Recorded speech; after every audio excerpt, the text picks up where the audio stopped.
Welcome to ఫైడే media. Singapore మాజీ మంత్రి అయినటువంటి సుబ్రమణ్యన్ ఈశ్వరన్ అంటే ఈయన గతంలో అమరావతి ప్రాంతం అంటే చంద్రబాబు నాయుడు గారి ప్రభుత్వం ఉన్నప్పుడు 2014 2019 మధ్యకాలంలో తరచూ ఆయన అమరావతికి రావడం జరుగుతూ ఉండేది.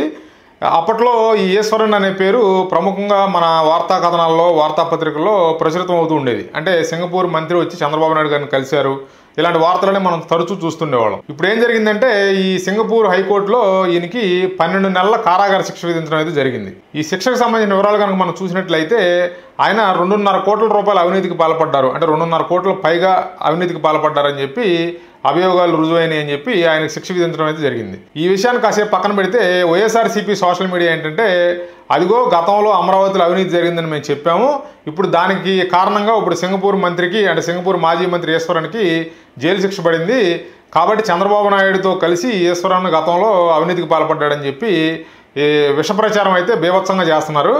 కాకపోతే ఏంటంటే ఆయనకి శిక్ష ఎందుకు పడింది, ఆయన మీద ఉన్న అభియోగాలు ఏంటనేది మనం ఒకసారి చూసినట్లయితే దీనికి అంటే ఆయనకు పడిన శిక్షకి అమరావతికి ఎటువంటి సంబంధం లేదు. అమరావతికి అప్పుడు ఏంటంటే సింగపూర్ ప్రభుత్వం తరఫున కొంత మాస్టర్ ప్లాన్ని ఆ ప్రభుత్వం తరపు నుంచి తీసుకున్నట్లుగా అప్పుడు మనకి వార్తలు వచ్చినాయి. అంటే అప్పుడు గత ప్రభుత్వం చెప్పింది ఏంటంటే సింగపూర్ ప్రభుత్వం దగ్గర నుంచి మనం మాస్టర్ ప్లాన్ తీసుకుంటున్నాం, సలహాలు తీసుకుంటున్నాం అని చెప్పి అప్పట్లో తరచూ చెప్తూ ఉండేవారు. కాకపోతే ఏంటంటే అమరావతికి ఇప్పుడు ఈ మంత్రి ఈశ్వరన్కి శిక్ష పడిన దాంట్లో ఎటువంటి సంబంధం లేదు. కాకపోతే వైసీపీ సోషల్ మీడియాకి అలవాటైన వ్యవహారమే కాబట్టి ఈ ఫేక్ని ప్రచారం చేయడం. ఇప్పుడు ఏంటంటే చంద్రబాబు గారి బొమ్మ ఒక పక్క ఈశ్వరన్ బొమ్మ వేసి ఇక ట్రోలింగ్లు చేయడం, దాన్ని సోషల్ మీడియా మొత్తం విస్తృతంగా తిప్పుతున్నారు.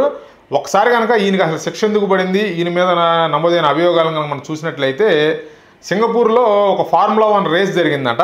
ఆ రేస్ జరిగినప్పుడు ఆ రేస్కి సంబంధించిన టికెట్లు ఉంటాయి కదా, ఎంట్రీ టికెట్స్, వాటిని కాంప్లిమెంటరీ రూపంలో అంటే ఆ రేస్ని కండక్ట్ చేసినటువంటి ఆ మేనేజ్మెంట్ దగ్గర నుంచి కాంప్లిమెంటరీ రూపంలో ఆ రేస్ టికెట్లు ఈయన తీసుకున్నాడంట. మరి ఎన్ని టికెట్లు తీసుకున్నాడో తెలియదు, కొంత వర్త్ని పేర్కొంటూ వాళ్ళు ఒక అభియోగాన్ని అయితే నమోదు చేశారు. తర్వాత ఏంటంటే ఒక ప్రైవేట్ జెట్ని అంటే ఆయనకి స్నేహితుడికి సంబంధించిన రియల్ ఎస్టేట్ కంపెనీ ఉందంట, ఆ రియల్ ఎస్టేట్ కంపెనీకి సంబంధించి ఆయన స్నేహితుడికి సంబంధించిన ప్రైవేట్ జెట్ని ఒక 2 రోజుల పాటు ఈయన వాడుకున్నారనేది ఇంకో అభియోగం అనమాట.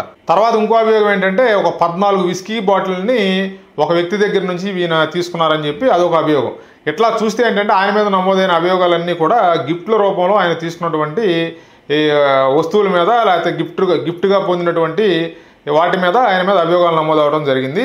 ఈ అభియోగాలను అన్నింటినీ క్యాలిక్యులేట్ చేసి చూస్తే మొత్తం 4,03,000 సింగపూర్ డాలర్లుగా వాళ్ళు నమోదు చేయడం జరిగింది. అంటే ఇది ఇండియన్ కరెన్సీ కన్వర్ట్ చేస్తే మనకి 2,60,00,000 సుమారుగా అంటే 2.5 కోట్ల పైగా రావడం జరుగుతుంది అనమాట. అంటే 2,60,00,000 రూపాయలు ఆయన అవినీతికి పాల్పడ్డాడు. అంటే గిఫ్ట్ల రూపంలో, అంటే ఆయన డైరెక్ట్గా ధనం తీసుకోలేదు, మనీ ఎక్కడ తీసుకోలేదు, లేకపోతే ఏదైనా ల్యాండ్స్ తీసుకోవడం అలాంటివి కూడా ఏమీ లేవు. ఓన్లీ వాళ్ళ అభియోగాల్లో పేర్కొన్నవన్నీ కూడా గిఫ్ట్స్ అనమాట. ఆ గిఫ్ట్ల రూపంలో తీసుకున్న దానికి అక్కడ సింగపూర్ ప్రభుత్వం సింగపూర్ కోర్టు ఆయనకి శిక్ష విధించడం అనేది జరిగింది. దీనికి సంబంధించి ఒక ఆశ్చర్యకరమైన విషయం ఏంటంటే ఈయన తరపున వాదించిన లాయరు దీనికి గరిష్టంగా 4 వారాలు శిక్ష పడితే సరిపోతుంది అని చెప్పి ఆయన వాదించడం జరిగింది. తర్వాత ప్రభుత్వం తరపున వాదించిన లాయర్ ఏంటంటే ఒక 6 నెలల వరకు శిక్ష వేయొచ్చు అని చెప్పి కోరడం జరిగిందంట. అయినప్పటికీ జడ్జి గారు ప్రజాప్రతినిధి తప్పు చేస్తే మనకు మ్యాక్సిమం ఎంత అవకాశం ఉంటే అంత శిక్ష విధించాల్సిందే, మనం ప్రజాప్రతినిధి విషయంలో కొంత మనం అంటే చూసి చూడనట్టు కనుక వ్యవహరిస్తే ప్రజలకి రాంగ్ సిగ్నల్ వెళ్తుందని చెప్పి ఉద్దేశంతో ఆయనకు 12 నెలలు అంటే ఈశ్వరన్కి 12 నెలల కారాగార శిక్ష విధించడం అయితే జరిగింది. ఇక్కడ మన దేశంతో కంపేర్ చేసుకుంటే ఏంటంటే ఒక చిన్న గవర్నమెంట్ ఆఫీస్లో ఒక అటెండర్ ఇంటి మీద ఏసీబీ రైడ్ చేసినా కూడా సుమారుగా 20 కోట్లు 30 కోట్ల రూపాయల ఆస్తులు బయటపడుతున్నాయి.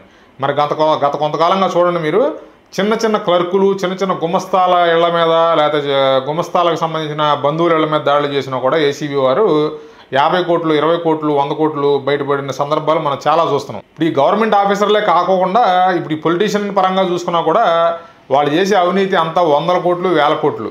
గత ప్రభుత్వంలో జరిగినటువంటి అవినీతి, గతంలో చాలా అవినీతి కేసుల్లో ఇప్పుడు సుప్రీంకోర్టులో కానీ హైకోర్టులో కానీ సిబిఐ కోర్టుల్లో కానీ ఈడీ దగ్గర కానీ నమోదైన కేసులు, మన పొలిటీషియన్స్ మీద ఉన్నటువంటి కేసులను కనుక పరిశీలించినట్టయితే అసలు 10 కోట్ల రూపాయల లోపు ఎటువంటి కేసు వాళ్ళ దగ్గర ఉండదు. ఏ పొలిటీషియన్ మీద నమోదైన కేసు తీసుకున్నా కూడా మినిమం 100 కోట్లు 200 కోట్లు 500 కోట్లు. అట్లాంటిది సింగపూర్ లాంటి చిన్న దేశంలో కేవలం 2.5 కోట్లు అభియోగాలు ప్రూవ్ అయినందుకే, అంటే కేవలం అవి కూడా గిఫ్ట్ల రూపంలో తీసుకున్నందుకే ఆయనకు 12 నెలల కారాగార శిక్ష విధించడం అయితే జరిగింది. ఇదే కనుక మన దేశంలో వాళ్ళు చేసినటువంటి తీర్పుల్ని వాళ్ళ చట్టాలని మన దేశంలో కనుక అమలు పరిస్తే అసలు ఈ రాజకీయ నాయకులకి జీవితాంతం అంటే వాళ్ళు బతుకున్నంతకాలం జైల్లోనే గడపాల్సిన పరిస్థితి ఉంటుంది. ఇక ఈ గవర్నమెంట్ అధికారులకు కూడా వాళ్ళు బతుకున్నంతకాలం జైల్లో గడపాల్సిన పరిస్థితులే ఉంటాయి అన్నమాట. కాబట్టి ఏంటంటే ఇప్పుడు ఈ వైఎస్ఆర్సీపీ సోషల్ మీడియా ఏంటంటే ఇదేదో చంద్రబాబు నాయుడు గారి పాత్ర ఉన్నట్టు, ఆయన శిక్ష పడిన అవినీతిలో చంద్రబాబు నాయుడు గారు కూడా ఉన్నట్లుగా వీళ్ళిద్దరు ఫోటోలు పక్కన వేసి భారీగా దుష్ప్రచారం చేయడం అయితే మొదలుపెట్టారు. Please like, share and subscribe 5D media. Thanks for watching.